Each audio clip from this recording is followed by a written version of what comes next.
Bonjour à tous. Nous allons apprendre à programmer en Python.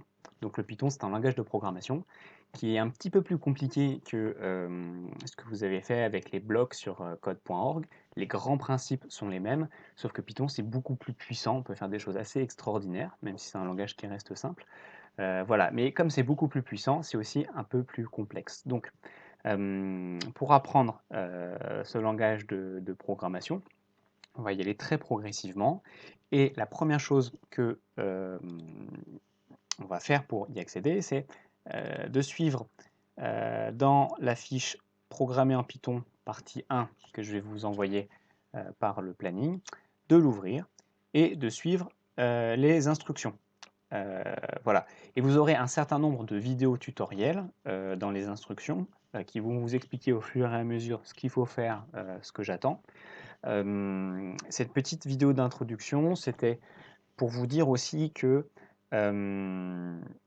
soit à la maison, vous avez une imprimante.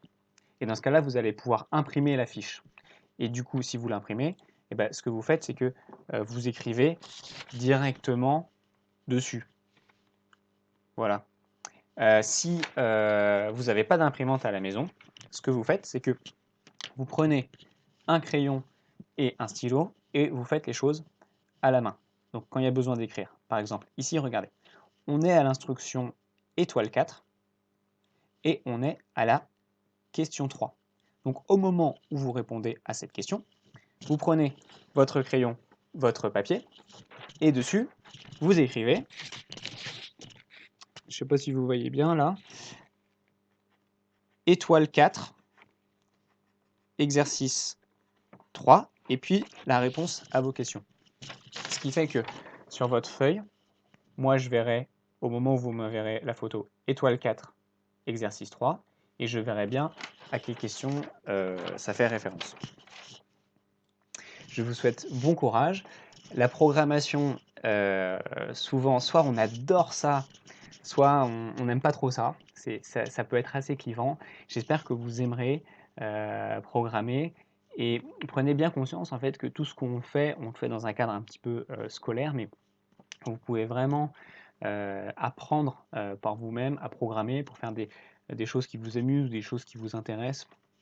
Vous êtes tout à fait en capacité de coder avec les outils qui existent aujourd'hui, des petits programmes simples, des petits jeux vidéo, des choses comme ça. Donc, euh, faites-vous plaisir, soyez curieux.